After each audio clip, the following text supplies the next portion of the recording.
আসসালামু আলাইকুম। কেমন আছেন আপনারা?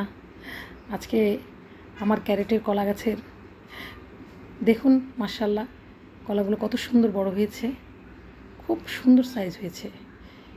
আবার সেই কলা গাছের ভিডিওটা নিয়ে চলে আসলাম, নতুন করে দেখাতে আসলাম। আমার কলাগুলো বড় হয়েছে, কিছুদিন পরেই হারভেস্ট করা যাবে। ইনশাআল্লাহ হারভেস্ট করলে আপনাদেরকে সেই ভিডিওটাও শেয়ার করব। দেখুন মাশাআল্লাহ, এতটুকু ছোটো ক্যারেটে যে মানে এত সুন্দর ফলন হবে আমি আসলে ভাবতেই পারিনি।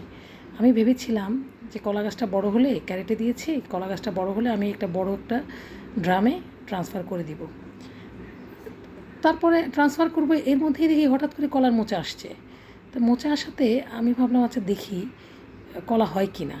পরে দেখলাম মাশাআল্লাহ 3টা ছড়া কলা হলো।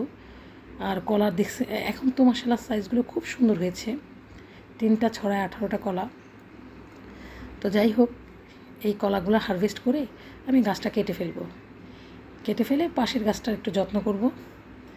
আর যত্ন বলতে আমি আসলে কি মাটিটা তৈরি করি, নিচে একটা ক্যারেটের নিচে একটা মাটির স্তর দিয়ে উপরে আমি বেশ কয়েকদিন কলার মানে আপনার সবজির খোসা, ডিমের খোসা, কলার খোসা, বিভিন্ন মানে ওয়েস্টেজ জিনিসগুলো দিই, যেগুলো কিচেন ওয়েস্টেজ বলে, দিয়ে অনেকখানি ভরে তারপরে আবার একটা মাটির চা পাতার একটু ডিমের খোসা, একটু গোবর সার সব মিলাই একটা স্তর করে দিই।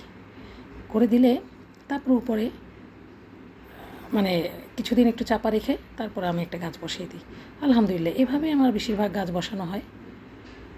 তো যদি আমার ভিডিওটা ভালো লেগে থাকে তাহলে লাইক, কমেন্ট, শেয়ার করবেন এবং আমার চ্যানেলটিকে সাবস্ক্রাইব করে বেল বাটনটি ক্লিক করে পাশেই থাকবেন।